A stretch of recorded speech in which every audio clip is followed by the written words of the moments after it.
arrivati a un nuovo appuntamento con A Voi la Linea. Si è insediato oggi il nuovo questore di Udine, Alfredo D'Agostino. Sentiamo Alberto Comisso dalla questura. Signor Questore, che accoglienza ha trovato in città? Lei arriva da Lecco, un'altra città importante, sempre facente parte del nord Italia, però sono due città, sicuramente due realtà completamente diverse. Assolutamente sì, intanto devo dire, sottolineare l'impressione positiva che ho tratto dalla prima scoperta di questa città che non conoscevo e che ho appunto girato da turista nei primi giorni antecedenti il mio insediamento ufficiale che è avvenuto ieri. Una città ordinata, pulita, di un elevato senso civico evidentemente, che richiederà un impegno particolare per garantire appunto degli standard in termini di sicurezza che siano all'altezza della situazione. Ecco, parlava di standard di sicurezza, viene subito in mente la questione ancora forse irrisolta di Borgo Stazione. Userete il pugno duro o le misure già adottate hanno portato i loro benefici? Guardi, per la conoscenza evidentemente parziale che ho del problema, della situazione, perché ripeto, il mio insediamento è appena di ieri e quindi la conoscenza è dettata dalle carte che ho avuto modo di leggere, c'è un motivo di attenzione su quella porzione di territorio. Bisogna essere oggettivi nel valutare quale effettivamente sia il livello di criticità che lì si respira e di conseguenza agire. Ci sono già in atto dei dispositivi che sono stati studiati e sono stati organizzati nel tavolo competente che è quello del Comitato Ordine e Sicurezza Pubblica. Valuteremo se è il caso di renderli ancora più impattanti, tra virgolette, più incisivi e più efficienti laddove non lo siano al momento. Da Borgo Stazione a Lignano, la nostra località turistica per eccellenza, in riva al mare, ecco anche qui sicuramente non è Jesolo, ma la questione è di interesse generale. Come intendete pianificare anche i controlli in vista del Ferragosto, che come sempre richiamerà diverse centinaia di persone, soprattutto giovani, per la Movida? Certamente, su Lignano c'è già un'attenzione particolare che il Dipartimento ha evidenziato con l'assegnazione di un numero consistente di operatori della Polizia di Stato che ci garantiscono il pattugliamento di quella porzione di territorio. È evidente che il Ferragosto, che costituisce un motivo di maggiore attenzione, richiederà uno sforzo ulteriore, soprattutto una pianificazione che sia all'altezza delle attese di utenza che lì andremo certamente a registrare. Ed ora, come ogni martedì, conferenza stampa di Giunta Comunale a Udine, ci colleghiamo in diretta con la nostra Isabella Gregoratto. A te. No, è caduta la linea, che mi richiamino. Un saluto da Palazzo d'Aronco, deve ancora cominciare la conferenza stampa di Giunta, infatti è ancora in corso la riunione, siamo riusciti appunto a far uscire un attimo il vice sindaco Loris Michelini perché avete tante cose all'ordine del giorno, visto che questa è l'ultima riunione, l'ultima conferenza stampa di Giunta prima delle vacanze. Poi bisognerà vedere anche con la storia della Par Condicio che cosa potrete fare in vista delle elezioni politiche del 25 settembre. Intanto oggi, ecco, si è appena, mi pare si stia concludendo adesso, comunque nel corso della riunione si sono affrontate diverse tematiche e partirei dalla sistemazione dell'ex sede della prefettura. Qui sta la novità, no, di oggi.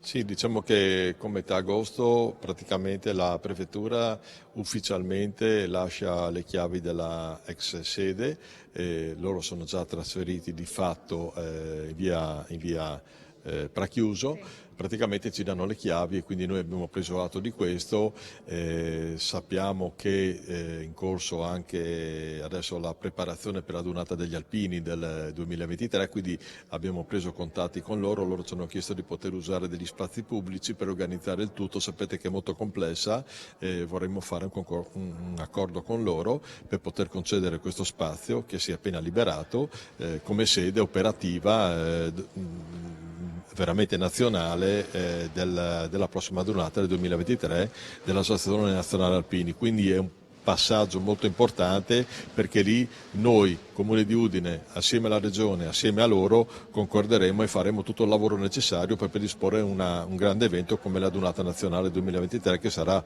veramente strepitosa perché sapete che prevedono centinaia di migliaia di persone. Ecco, quindi l'ex sede della prefettura, il fulcro per l'operatività della Dunana. Sì, abbiamo veramente avuto modo di parlare con loro, sarà veramente la sede ufficiale, in accordo anche con la prefettura, proprio perché c'è questo passaggio, un aiuto reciproco, regione, prefettura, comune e Associazione Nazionale Alpini, sezione di Udine. Bene, ringraziamo il vice sindaco di Udine, Loris Michelini, che adesso viene chiamato dentro appunto per la conferenza stampa di giunta. Fra gli altri temi affrontati oggi anche la sistemazione dal punto di vista del risparmio energetico alla scuola Bellavittis e poi l'estensione del mercato di 20 settembre, l'estensione dell'area mercatale per Campagna Amica. Qui da Palazzo d'Aronco è tutto, restituisco la linea allo studio. Grazie Isabella, ma i friulani dove andranno in vacanza? È agosto, allora l'abbiamo chiesto in centro a Udine.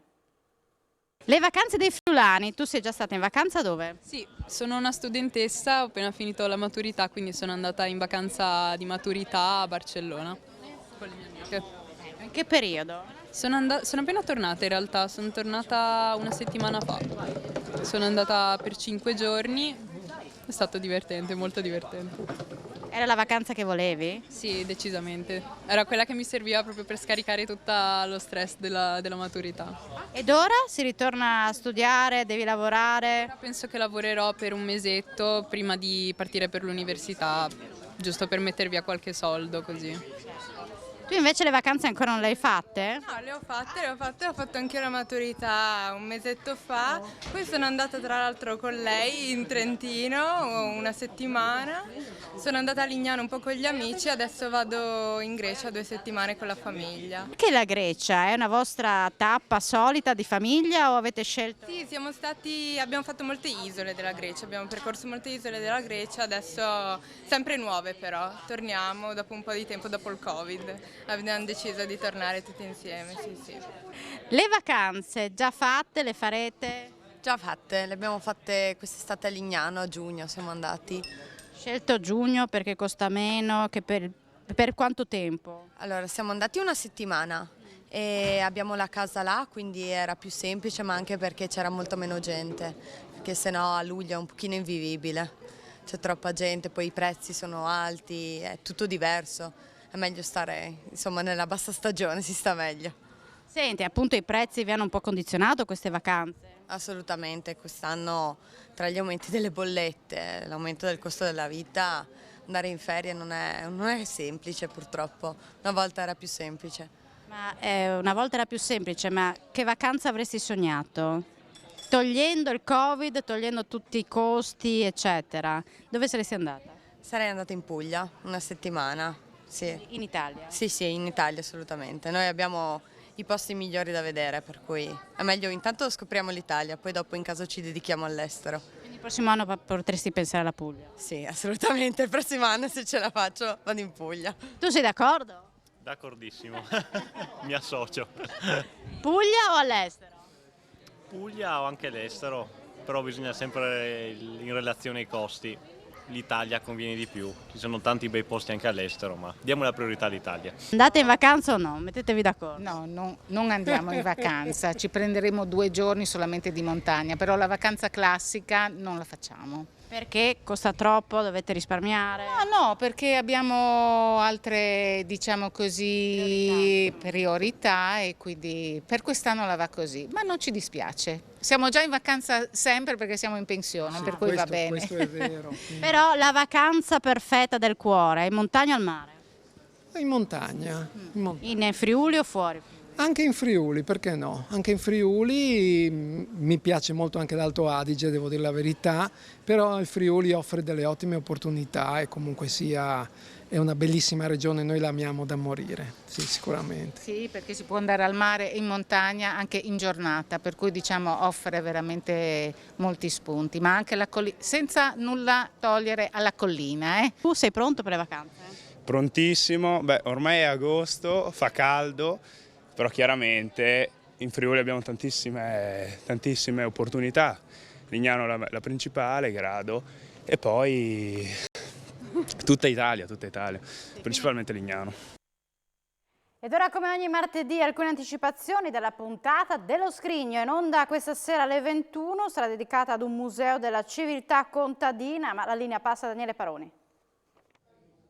Grazie della linea, siamo al primo piano di questa casa che è veramente unica e che sarà il palcoscenico di questa sera per la trasmissione Lo Scrigno. Siamo a Giavons di Rive d'Arcano, siamo nell'abitazione di Tite Timon, quindi è lui il proprietario di decine e decine di pezzi della civiltà contadina di un tempo che non si può e non si deve dimenticare. Sono con l'assessore del Comune di Rive d'Arcano Nicli e con il consigliere Topazzini.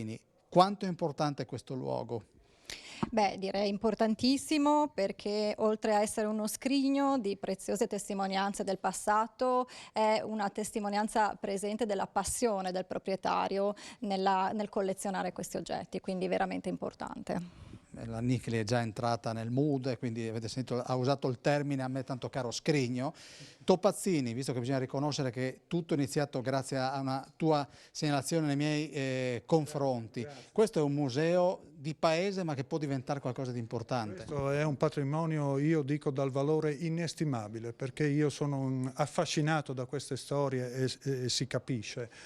Però questa è una memoria, è una traccia della nostra memoria, storica proprio, e perciò non può far altro che essere divulgata, portata nelle scuole, ma non solo.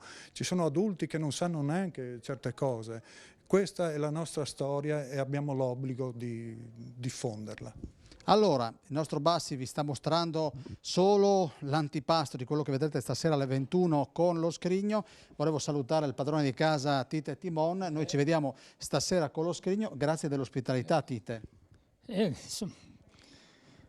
Grazie, sì. Figurati, e grazie a te per far vedere, sì, perché era poca gente che veniva, io neanche non spingevo a venire nessuno. Sì. Credo che da stasera più di qualcuno saprà che cosa c'è a Giavons di Rive d'Arcano. Questa è la casa tipicamente contadina di Tite Timon. A voi la linea. Assolutamente da non perdere la puntata di questa sera dello Scrigno a partire dalle 21. Noi terminiamo qui con A voi la linea, ma vi ricordiamo, ritorneremo in diretta alle 16:30 con l'informazione. Buona giornata.